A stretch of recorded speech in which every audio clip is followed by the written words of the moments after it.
벌써 2023년이 52주 가운데 한 주가 지나가 버렸습니다. 이제 두 번째 주를 맞이하게 되었습니다.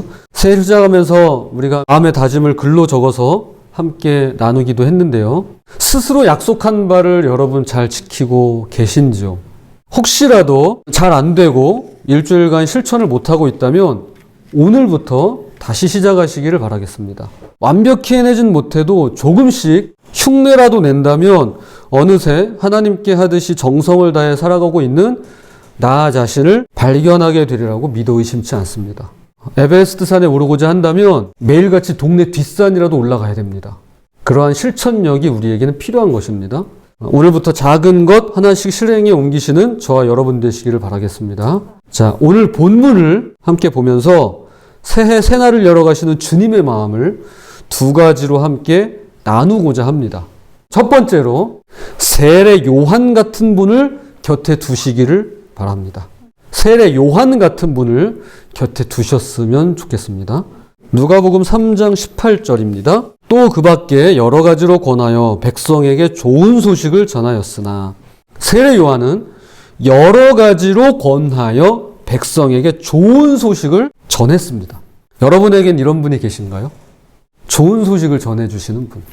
무척이나 가까운 사이도 아니고 그렇다고 기분이나 맞춰주는 일 따윈 전혀 없지만 바른 말을 할 줄 알고 이것이 그냥 내키는 대로 여과 없이 내뱉는 말이 아니라 나를 깨우고 살려주는 진리의 말씀으로 하나님의 마음을 전해주는 그런 사람 말입니다. 사회적인 언어나 정치 경제적인 용어, 심지어는 TV 드라마나 예능에 관한 그런 오락적인 정보 대신에 이 사람의 말은 하나님 나라에 대해 눈을 뜨게 해주고 이 세상 너머의 것을 바라보게 해주고 마음을 다해 나를 소중한 존재로 여기며 이 땅의 삶을 가치 있게 만들어주는 그런 사람 말입니다.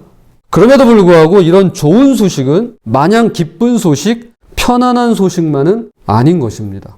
누가복음 3장 19절입니다. 분봉왕 헤롯은 그의 동생의 아내 헤로디아의 일과 또 자기가 행한 모든 악한 일로 말미암아 요한에게 책망을 받고 복음은 누군가에게 때때로 책망으로 다가오기도 하는 것입니다. 이 사실을 꼭 기억하시기를 부탁드립니다.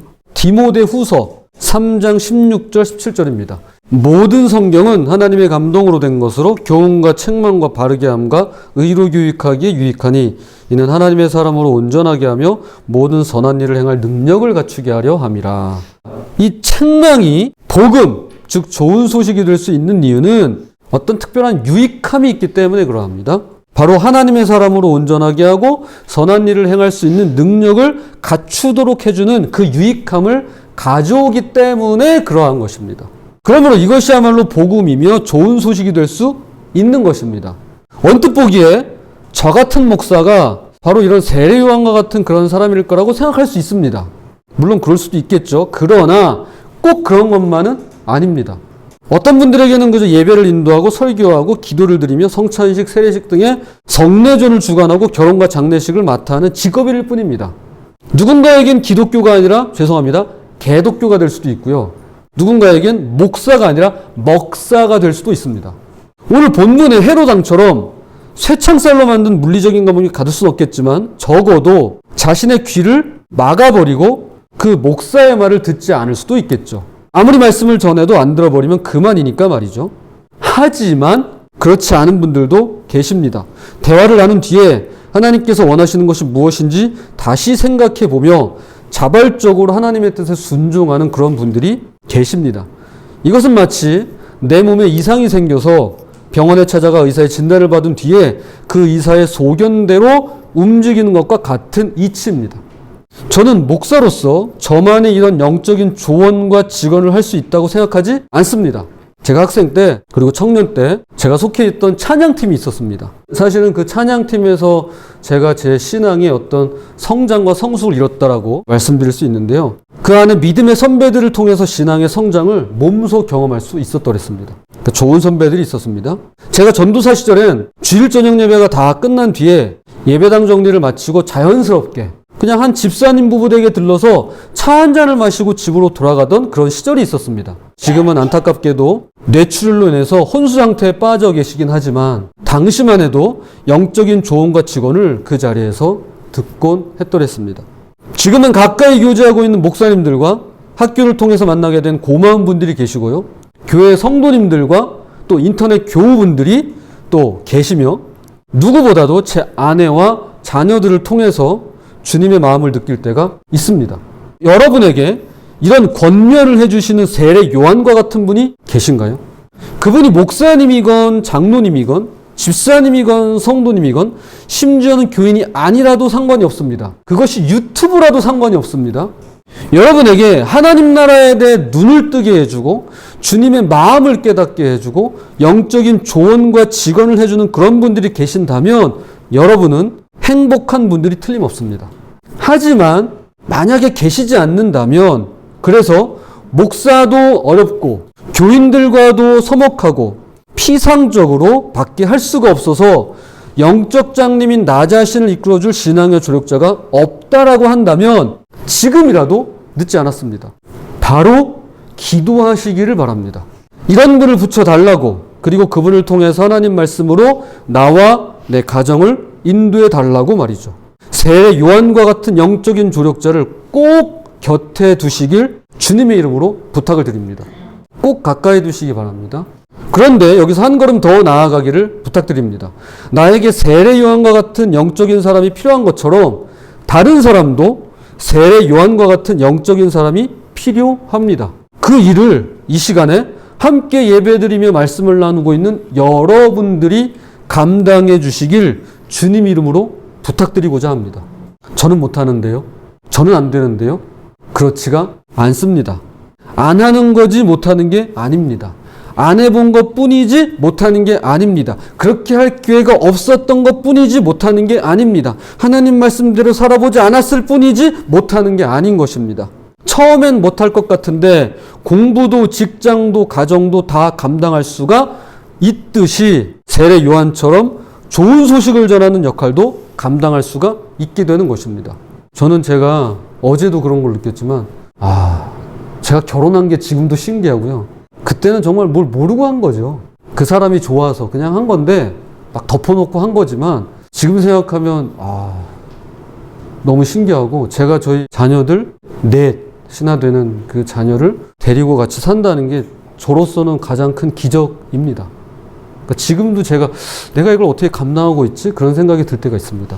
그런데 해보니까 잘 되진 않아도 되긴 되더라고요. 되게 되더라고요. 먼저 그 나라와 의를 구하는 그 말씀처럼 기도할 때 다른 거 달라고 하기 이전에 먼저 하나님 마음을 달라고 기도해 보시기를 바랍니다. 내 뜻대로 해달라고 구하기 이전에 내가 원하는 거 달라고 하시기 전에 먼저 하나님의 뜻대로 되게 해달라고 구해 보시기를 바랍니다.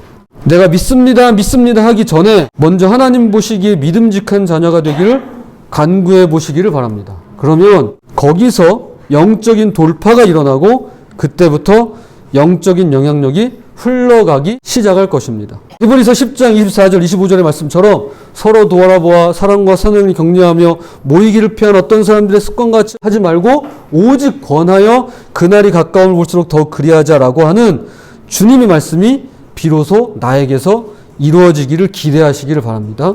목사가 이런 일을 하는 것이고 직분자가 이런 역할을 하는 것이고 우리 모두가 성도로서 이런 영적인 조력자가 되는 것입니다.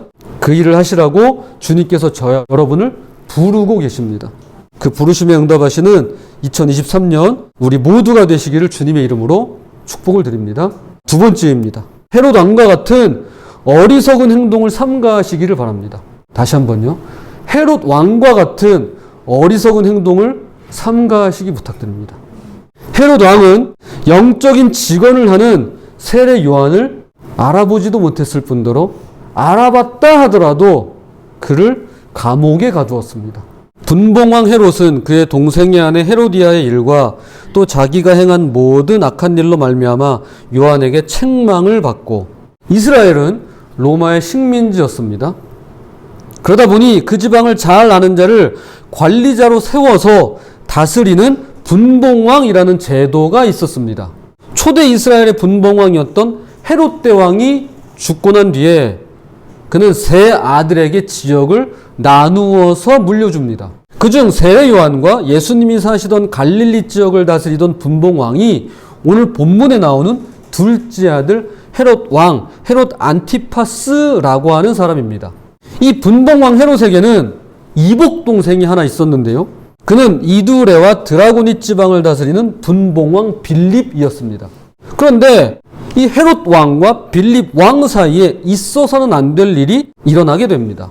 형 헤롯이 동생 빌립의 아내 헤로디아와 부적절한 관계를 가진 것입니다. 처도 아니고 첩도 아니고 그야말로 한 가족이 된 제수 씨와 성적인 관계를 갖고 있었던 것입니다.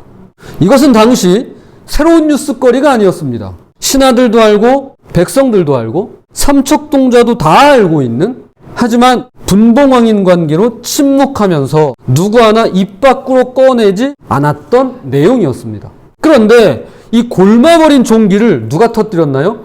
세례 요한이 터뜨려 버립니다. 그리고 이 일과 함께 여러 가지 악한 일을 책망했는데 그것이 헤롯 왕을 노하게 만들었고 결국 세례 요한은 감옥에 갇히게 됩니다. 그 후 얼마 지나지 않아 세례 요한은 참수형을 당하게 되죠. 자, 그런데 오늘 본문에 보니까 이런 말씀이 눈에 띕니다. 누가복음 3장 20절입니다. 그 위에 한 가지 악을 더하여 요한을 옥에 가두니라. 헤롯 왕이 그 위에 한 가지 악을 더해서 세례 요한을 옥에 가두었답니다. 자, 우리식으로 말하면 죄 항목이 하나 추가된 거죠. 도대체 이게 무슨 뜻일까요? 여기에 더하여에 해당되는 헬라어 프로스티데미라고 하는 말은요, 더하다, 첨가하다 라는 뜻도 있지만 같은 종류의 또 다른 행동을 하다, 즉 계속해서 반복하다 라는 뜻도 있습니다. 즉 이것은 자신의 죄악을 뉘우칠 줄 모르고 더욱 큰 죄악으로 빠져들어간 헤롯의 타락한 심성을 그대로 표현해 주는 말입니다. 그러니까 한 가지 악을 더했다는 말은 이런 뜻이 될 겁니다. 헤롯 왕이 하나님 보시기에 여러 가지 죄악을 저질러서 세례 요한을 통해서 책망을 받았습니다. 그런데 여기서 가장 큰 죄가 무엇이냐?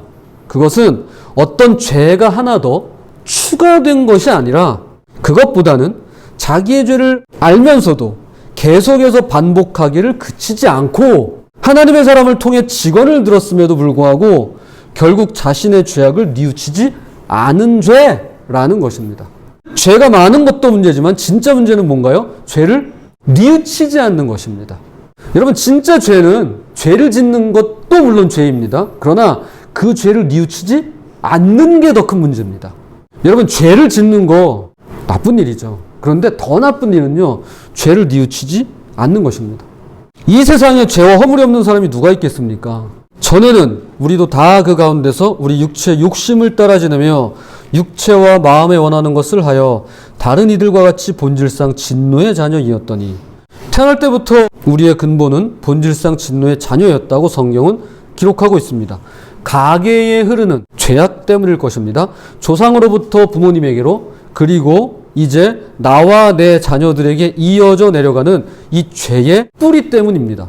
그래서 우리 모두는 단 한 사람도 예외 없이 허물과 죄악 가운데 있는 진노의 자녀였습니다. 내 욕심을 따라서 내 마음이 원하는 것을 하며 우리는 진노의 자녀로 살아가고 있더라는 것입니다. 하지만 긍휼이 풍성하신 하나님이 우리를 사랑하신 그 큰 사랑을 인하여 허물로 죽은 우리를 그리스도와 함께 살리셨고 너희는 은혜로 구원을 받은 것이라 또 십자가로 이 둘을 한 몸으로 하나님과 화목하게 하려 하심이라. 원수된 것을 십자가로 소멸하시고 죄악에 물들어 있는 저와 여러분을 이렇게 은혜로 구원하셨다고 말씀합니다. 바로 예수 그리스도의 십자가를 통해서 나의 죄악과 허물이 무효 처리가 된 것이죠. 그래서 과거의 죄도 십자가에서 용서받았고 현재의 죄 또한 예수 그리스도의 십자가를 통해 용서받으며 앞으로 짓게 될 죄 또한 예수 그리스도의 십자가를 의지하여 용서받을 수 있게 되었습니다. 그러므로 예수 그리스도를 왕이요 동시에 구세주로 믿는 자에게는 아무리 죄가 많아도 회개라고 하는 구원의 문이 열려 있는 것입니다. 오직 주께서는 너희를 대하여 오래 참으사 아무도 멸망하지 아니하고 다 회개하기에 이르기를 원하시느니라. 하나님께서 원하시는 건 시간이 좀 오래 걸려도 오래 참으셔서 아무도 멸망하지 아니하고 다 회개하기에 이르기를 원하시는 것입니다. 그러나 여기에서 한 가지 악을 더하게 된다면, 그러니까 오늘 본문의 헤롯 왕처럼 뉘우치기를 거부하고 프로스티뎀이, 즉 회개함 없이 계속해서 반복하여 죄를 짓는다면 이것은 구원의 길에서 벗어나는 행동이며 구원의 문을 제 스스로 닫아버리는 꼴이 되는 것입니다. 요즘도 가끔 읽어보는 스크루테이프의 편지라고 하는 책인데요. 그 내용에 보면 삼촌 마귀가 어떤 사람이 예수를 믿고 결단했다는 그 조카 마귀의 보고를 받습니다. 그때 삼촌 마귀가 이렇게 조카에게 편지를 보냅니다. 너의 환자가 기독교인이 되었다는 소식을 듣고 몹시 불쾌했다. 하지만 아직 절망할 필요는 없단다. 어른이 되어 회심한 사람 중에는 잠시 원수의 진영에 머물다가 다시 돌아와 우리와 함께 지내는 사람이 수백 명도 넘으니까 너가 할 일은 그로 하여금 원수 앞에 나가지 못하게 하는 것이 아니라 아직 몸에 배어있는 나쁜 습관들을 유지하게 하는 것이다. 그렇게 되면 정신적으로나 육체적으로나 그는 아직도 우리 마귀 편이다. 이 사실을 한시라도 잊지 말거라. 오늘 본문에서 말씀하고 있는 좋은 소식, 즉 복음이 나에게도 좋은 소식이 되려면 아직까지 내 몸에 남아있는, 아직까지 내 정신에 남아있는, 아직까지 내 속에 남아있는 이 프로스티뎀이, 즉 계속해서 반복하여 짓는 이 나쁜 습관들을 먼저 회개하고 끊어내는 일이 선행돼야만 하겠습니다. 헤롯 왕의 실패는 하나님의 말씀을 하나님의 말씀으로 받아들이지 않았다는 데 있습니다. 부디 헤롯 왕의 어리석음을 반면교사로 삼으시며 하나님의 말씀을 하나님의 말씀으로 무겁게 받아들이시기를 부탁드립니다. 자, 이제 말씀의 결론 맺겠습니다. 누가와 함께하는 기도라는 책에서 유진 피터슨이라고 하는 목사님이 이런 질문을 합니다. 요한에게 매료된 헤롯은 요한 때문에 분노하기도 했습니다. 요한이 설교했던 진리가 헤롯의 사생활과 상충했기 때문입니다. 헤롯은 진리보다는 자신의 안위에 더 가치를 두었습니다. 그래서 하나님 말씀을 말하지 못하게 설교자를 옥에 가두었습니다. 이는 그가 이제껏 행해온 어리석기 짝이 없는 일들을 가리기 위한 거만하고 뻔뻔한 몸짓이었습니다. 여러분은 진리와 대면하기를 피하려고 한 적이 있으신가요? 라고 묻습니다. 여러분은 진리와 대면하기를 피하려고 한 적이 있으신가요? 부디 진리와 대면하기를 피하지 마시기를 부탁드립니다. 이것만이 살 길입니다. 하나님 앞으로 가지고 나와서 진리에 비추어 보고 진리와 상충하는 것은 없나 점검하시기를 바랍니다. 2023년 부디 세례 요한과 같은 분을 만나시기 바랍니다. 또한 한 걸음 더 나아가서 세례 요한과 같은 역할을 감당하시기를 부탁드리겠습니다. 그리고 헤롯 왕의 어리석음을 뒤로하고 진리와 대면하면서 나도 말씀 안에서 살아나고 일어나지만 다른 사람도 말씀으로 위로하고 일으켜 세워주시는 그런 저와 여러분이 되시기를 주님의 이름으로 부탁을 드립니다. 자, 기도하겠습니다. 하나님, 제게 말씀하시는 것이 언제나 좋지만은 않습니다. 솔직히 말씀드리자면 주님의 말씀이 없다면 제 인생이 더 순조로울 것 같기도 합니다. 제가 재빨리 회피하려는 문제들을 주님은 끄집어내십니다. 제가 모른 척 외면하는 일들을 주님은 들이대십니다. 주님의 예언의 말씀뿐만 아니라 저에게 용기 있는 영혼을 주셔서 저희 모두가 주님의 진리와 대면하고 주님께서 제 삶의 전적인 왕이심을 인정할 수 있게 하옵소서. 길이요 진리요 생명 되시는 예수님의 이름으로 기도합니다. 아멘.